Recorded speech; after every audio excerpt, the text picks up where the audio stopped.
नाम डॉक्टर श्वेता और मैं कटिहार से बिलोंग करती हूँ।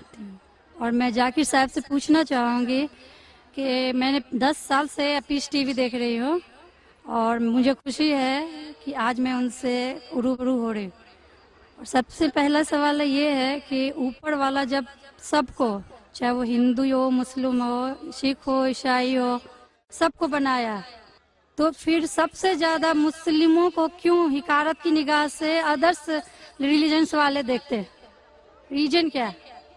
दूसरा सवाल ये है कि ऊपर वाला एक है, ये सभी जानते हैं, हिंदू मुस्लिम जो भी धर्म से बिलोंग करते हैं, लेकिन फिर भी वो क्यों मतलब ये नहीं समझ पाते कि ऊपर वाला एक है या ईश्वर एक है या गॉड एक है? क्यों कंफ्यूजन में वो अपनी जिंदगी बिताते रह जाते हैं? बहन के दो सवाल है। सवाल के पहले उन्होंने कहा कि वो पीस टीवी 2006 से देख रहे हैं और टेलीविजन पे मुझे और कई सालों पहले से देख रहे हैं। उनका सवाल है कि बाकी लोग मुसलमान को ऐसी गलत नजर से क्यों देखते हैं, ये पहला सवाल।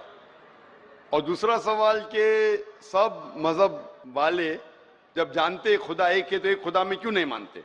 इनके दो सवाल है।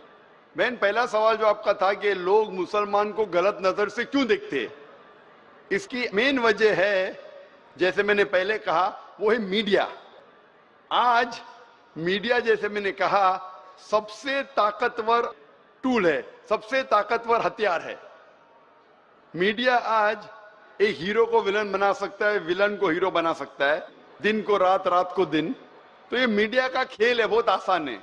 जैसे मैंने कहा ना यूके में क्या हुआ, तो उसी तरीके से आज पहले जो था अमेरिका को डर था रशिया से, अभी रशिया चली गई।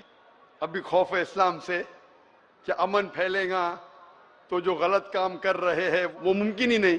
अगर अमन सब जगह फैलेगा, कुछ लोग नहीं चाहते अमन फैले, क्योंकि अमन जब फैलेगा तो उनके धंधे में नुकसान होगा, क्योंकि कुछ लोग के धंधे जब ही चलते हैं जब अमन नहीं है। फायदा होता है ना, झगड़ा बिगड़ा हो तो उनका फायदा होता है।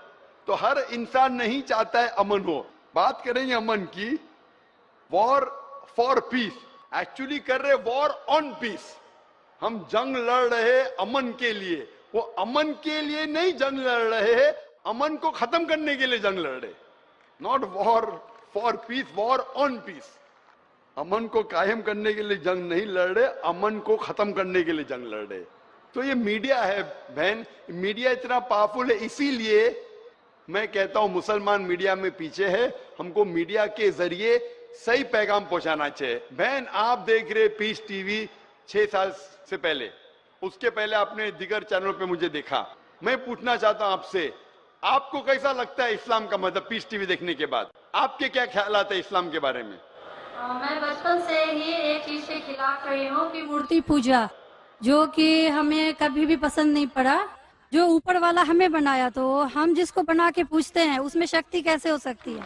फर्स्ट। दूसरा सवाल कि आप जब ऊपर वाला हम पूरे दुनिया को कंट्रोल कर रहा है, तो एक मूर्ति कैसे किसी इंसान को कंट्रोल कर सकता है? तीसरा है होता है कि आप अगर आप में विश्वास है, आस्था है, आप कहीं भी रहें, ऊपर वाले को याद कीजिए, आप ऊपर वाले आपकी दुआ जरूर सुनेंगे। ये मेरे बचपन से ही ये मेरे दिल में है। और जैसे जैसे मैं बड़ी होते गई, मेरे मन में और भी ऐसे सवाल आते गए और मैं खुद ब खुद उसका सॉल्यूशन ढूंढते रह गई। और आज जाके जब मैं आपके पीस टीवी से जुड़ी, तो मुझे और भी मेरा जितने भी कंफ्यूजन थे वो दूर होते गए और आगे कोशिश होगा और भी दूर होते चले जाएंगे। आपको कैसा लगता है इस्लाम मजहब? मुझे बहुत पसंद है। आपको गलतफहमी दूर हो गई आपकी ना, जो मीडिया फैला रही है? हाँ, ये मुझे हमेशा रहता था कि इस्लाम धर्म बहुत अच्छा है, क्योंकि उसमें ना तो मूर्ति पूजा है ना भी कुछ है, सिर्फ ऊपर वाला है जो एक, जो पूरे दुनिया को कंट्रोल करके रखा हुआ है, जिसके बिना एक पत्ता भी नहीं हिल सकता। तो फिर जो है हम जो है उसे क्यों नहीं माने, जो दूसरे को माने। आप तो कुरान की आयत का तर्जुमा कर रही, माशाल्लाह। अल्लाह के मर्जी के बिना तो पत्ता भी नहीं हिल सकता है। बहन, जो आपका दूसरा सवाल था कि जब गैर मुसलमान ये जानते हैं कि खुदा है कि तो मानते क्यों नहीं? हाँ, ये सवाल था कि मानते क्यों नहीं है वो, कि एक ही शक्ति है, चाहे वो गॉड हो, क्रिश्चियन बोलते हैं, हिंदू बोलते हैं ईश्वर एक है, मुस्लिम बोलते हैं अल्लाह एक है, और गुरुद्वारा बोलते हैं वाहे गुरु एक। तो जब सब भी बोलते हैं तो मानते क्यों नहीं कि ईश्वर एक ही आपका है? बहुत अच्छा सवाल है कि अगर जानते हैं तो मानते क्यों नहीं। इसके मेन जिम्मेदार है धर्म के अधिकारी। धर्म अधिकारी नहीं चाहते कि सब लोग इसको माने। जाने ठीक है, लेकिन मानने लगेंगे तो उनकी दुकान बंद हो जाएंगी। लेकिन यहाँ पे दुकान बंद हेलो और हर धर्म में कुछ लोग हैं जो नहीं चाहते कि सब धर्म मानने वाले अपनी किताब के करीब आए, नहीं तो उनकी दुकान बंद हो जाए। हर धर्म में ऐसे लोग हैं, नहीं तो उनकी दुकान बंद हो जाएंगी। तो इसीलिए मेरी सबसे ज्यादा कोशिश रहती है कि लोगों को अपने धर्म की किताब के करीब ले जाए सबसे पहला। तो मैं कहता हूं मुसलमान और गैर मुसलमान को अपनी धार्मिक किताब पढ़ो, उन पे तहकीक करो। जो यकसान है तो उसके ऊपर जाओ पहला। तो इसीलिए जितने धर्म अधिकारी है, धर्म के आम पब्लिक तो मेरे फेवर में। देखो आम पब्लिक, अवाम, चाहे मुसलमान की हो, हिंदू की हो, ईसाई की हो, साथ में है। लेकिन ये धर्म अधिकारी जो अक्सर है वो नहीं चाहते कि सब लोग एक हो जाएंगे तो दुकान बंद हो जाएंगी। तो ये लेकिन मेन प्रॉब्लम है धर्म अधिकारी का। इसीलिए अगर सर्व धर्म के मानने वाले अपनी किताब का तर्जुमा पढ़े, सही मानी से उस पे अमल करे, तो सब लोग एक ईश्वर के पास आएंगे और एक ईश्वर को मानेंगे और उसके अलावा किसी की इबादत नहीं करेंगे। उसके बावजूद भी सब कोई क्रॉस क्यों करता है इस्लामिक धर्म को, जानते हुए भी कि ये सबसे अच्छा धर्म है, सब रास्ता सब एक है, इसमें ना कोई ये है दिखावा है, ना कोई आपका इसमें ओल झोल टाइप का कोई भी प्रस्तुति नहीं होती है कि ये बाजा वाजा ये वो। फिर भी क्यों नहीं करते? बहन, क्योंकि आप पीस टीवी देख चुके हैं। तो आप पीस टीवी देखने के बाद आपको यकीन हो गया है कि सही इस्लाम क्या है।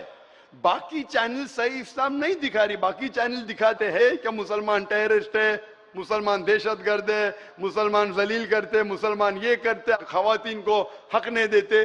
तो सब लोग तो पीस टीवी नहीं देखते ना। इंशाल्लाह एक दिन आएगा जब दुनिया के अक्सर लोग पीस टीवी देखेंगे। इंशाल्लाह हमारा इरादा है कि पीस टीवी को कम से कम दुनिया की सबसे अहम 10 जबानों के अंदर फैलाए। इंशाल्लाह अल्लाह से दुआ है, क्योंकि जो मोहम्मद सल्लल्लाहु अलैहि वसल्लम की हदीस है कि इस्लाम एक दिन हर घर में पहुंचेगा। तो अल्लाह ताला से दुआ है कि हमें वो जरिया बनाए कि सही इस्लाम दुनिया के हर घर में फैलेगा इंशाल्लाह। बहन, मैं आपसे पूछना चाहता हूँ, आप मानते कि खुदा एक है? मैं बचपन से मानती हूँ ऊपर वाला एक है। आप मानते कि मोहम्मद सल्लल्लाहु अलैहि वसल्लम आखिरी पैगंबर है? हाँ, ये सब बचपन से ही पता है मुझे। तो मैं आपसे पूछता हूँ डॉक्टर श्वेता, जब आप मानते खुदा एक है, आप मानते बुत परस्ती गलत है, आप मानते मोहम्मद सल्लल्लाहु अलैहि वसल्लम आखिरी पैगंबर है, तो उसका मतलब आप मुसलमान हो चुके। हाँ, ये एक चीज मैं सवाल करना चाह रही थी आपसे। जी हाँ। कि आपके मन में जो भी आप धर्म अपना रहे हो, ये तो जरूरी नहीं होता कि आप उसे रिप्लेस करें पब्लिक के बीच में। जरूरी नहीं है। और अगर आप मन से मानते हैं तो और ऊपर वाला जान रहा है कि आप क्या हैं और ऊपर वाले को ही मानते हुए सारा चीज फॉलो कर रहे हैं, तो क्या जरूरी होता है कि मुस्लिम बताए ही कि हम मुस्लिम हैं? बहन का बहुत अच्छा सवाल है कि अगर मन से माने काफी नहीं, क्या जाहिर करना जरूरी नहीं है? अगर आपको कोई तकलीफ हो रही है, मिसाल के तौर पे अगर आपको शक लगता है कि अगर मैं जाहिर करूं तो मेरी जिंदगी खतरे में है, और ये टॉपिक के ऊपर भी है, अगर आपको लगता है कि मेरी जान खतरे में है, ऐसे माहौल में है, ऐसे इलाके में आप है, 99% से ज्यादा गैर मुस्लिम हैं और जंग का माहौल है और पता चल जाएगा मैं मुस्लिम हूं, तो कुरान की आयतें, अगर आपकी जान खतरे में है तो आप शिर्क भी कर सकते हैं, लेकिन दिल में ईमान होना चाहिए। मतलब अगर कोई पूछे कि तुम मुशरिक हो, आपको पता है आपकी जान खतरे में, आप हाँ कह सकते हैं, लेकिन आपके दिल में ईमान होना चाहिए। तो अल्लाह ताला इजाजत देते हैं कि अगर आपकी जान खतरे में है, कोई बंदूक रखता है सिर पे और बोला कौन है तुम, अगर तुम बोले हाँ मैं मुशरिक हूं, लेकिन दिल में ईमान है कि अल्लाह एक है, तो आप गुनहगार नहीं। तो अगर आपको डर है कि आपके इज़हार करने की वजह से आपकी जान खतरे में है या कुछ तकलीफ आ सकती, तो मत इज़हार करो। लेकिन इज़हार करने से फॉलो करना आसान है। जो शख्स इज़हार करता है वो फॉलो भी करेगा। अगर इज़हार नहीं करेगा, बोलता मैं मुसलमान हूं, अगर उसके जान का खतरा है तो कोई हर्ज नहीं, उसके दिल उसके बीच में और खुदा के बीच में इज़हार करने की जरूरत नहीं। लेकिन जान का खतरा नहीं है फिर भी बोलते हैं नहीं मैं जान का खतरा नहीं है, मुझे कोई तकलीफ नहीं, छोटी मोटी तकलीफ है इसलिए मैंने इज़हार करूंगा, फिर क्या होगा? फिर उसको अमल करना मुश्किल होगा। अगर छोटी मोटी तकलीफ है तो इज़हार करना चाहिए, क्योंकि उसको अमल करने में आसानी होगी, नमाज पढ़ने में आसानी होगी, रोजा रखने में आसानी होगी। अगर कबूल नहीं करेंगे तो मुश्किलात और बढ़ेंगी। लेकिन अगर मुश्किलात इतनी हैं कि आपको जान का खतरा है तो आप माइक्रोफोन पे भी नहीं आती थी। मैं भी फील्ड में हूं ना बहन, अगर आपको जान का खतरा होता था तो माइक्रोफोन पे आके आप बोलती भी नहीं थी कि मैं बुत परिस्थिति के खिलाफ हूं, मैं खुदा में मानती हूं। जब इतना बोल दिए तो मुझे यकीन है आपके जान का खतरा नहीं है। मैं भी फील्ड का हूं ना, आप डॉक्टर है, मैं भी डॉक्टर हूं। आप कौन से डॉक्टर है पता नहीं, मैं जिस्म का डॉक्टर हूं। आप पीएचडी डॉक्टर है क्या मेडिकल डॉक्टर है? कौन से डॉक्टर है बहन आप? डेंटिस्ट। डेंटिस्ट है, माशाल्लाह, करीब पेशा है। मैं मेडिकल डॉक्टर एमबीबीएस हूं, आप डेंटिस्ट है। आपको कैसे पता चलता है दांत में दर्द हो रहा है तो क्या प्रॉब्लम है, बराबर ना? तो वैसा मुझे भी थोड़ा थोड़ा पता चल जाता। मैं जिस्म के डॉक्टर के अलावा रूहानी डॉक्टर भी हूं माशाल्लाह। तो मुझे पता आपको जान का खतरा नहीं है। तो जान का खतरा नहीं है तो मेरी ये राय है, इज़हार करने से आपको अमल करने में और आसानी होगी। ये मुझे पता है। पता आपको ना? हाँ। तो आपको जान का खतरा है? अब मैं अभी क्लियर नहीं कर सकती कुछ भी आपसे। और एक लास्ट सवाल ठीक है पूछना इंशाल्लाह, चाहती हूँ लेकिन आपसे। आप मेरे नजदीक आप मुस्लिम हैं, इंशाल्लाह अल्लाह आपको और हिदायत दे जानने के लिए और अमल करने के लिए भी बहन। और एक लास्ट क्वेश्चन पूछना चाहती हूँ आपसे। जी हाँ पूछिए डॉक्टर जब श्वेता। ऊपर वाले सबको नीचे भेजे तो फिर नीचे डिवाइड क्यों किया गया कि सब अलग अलग धर्म में बिलोंग करने लगे? ये सवाल कल पूछा गया था मुझसे कि ऊपर वाला जब एक है तो नीचे वालों को डिवाइड क्यों किया है अलग अलग? अल्लाह ने, खुदा ने, भगवान ने एक ही धर्म भेजा है, एक ही दीन।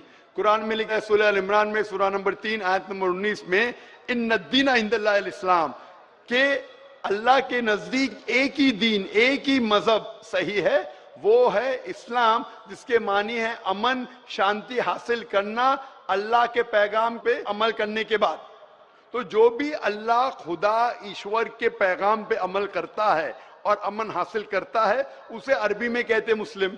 लेकिन क्या हो गया कि क्योंकि खुदा ने बहुत से पैगाम भेजे और जितने पैगाम पहले आए थे वो महदूद थे एक ग्रोह के लिए, और वो पैगाम वैलिड था एक वक्त के लिए, क्योंकि खुदा जो सब कुछ जानता है वो जानता है कि 1400 साल पहले इंसान पूरे पैगाम को हजम कर सकेगा, समझ सकेगा। इसीलिए 1400 साल पहले कुरान भेजा। जितनी पहले किताबें भेजे वो वक्त के दौरान बदलते गए, लोग ने बदले, और खुदा ने उसे महफूज रखना सही नहीं समझा क्योंकि जरूरत नहीं थी। अल्लाह ने, खुदा ने, भगवान ने वो पहले पैगाम जो महदूद थे उसे महफूज रखने की जरूरत नहीं समझी।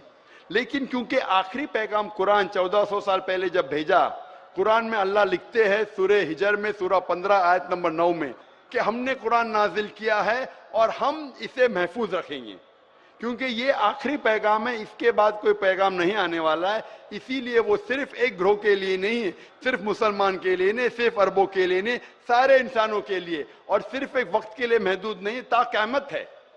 क्योंकि इसके बाद कोई पैगाम नहीं आने वाला, ये पैगाम को कोई बदल सकता ही नहीं। इसीलिए जितने पुराने पैगाम हैं बदलने के बावजूद उनमें जो मेन बात है, जो असल बात है तौहीद की कि खुदा एक है, उसके अलावा कोई माबूद नहीं, और बुत परस्ती नहीं करना चाहिए, मूर्ति पूजा नहीं करना चाहिए, सारे मजहब की किताबों में मौजूद है। वो अलग बात है कि धर्म अधिकारी इनको आम नहीं करते अपने लोगों के सामने, इसलिए लोग को गलत फहमी है कि जाकिर सिर्फ अपनी मजहब की बात कर रहा है। अरे मैं उनकी मजहब की बात भी कर रहा हूं। तो लोग जब तहकीक करने लगते हैं तो पता लगता है कि ये तो सही बात कर रहा है।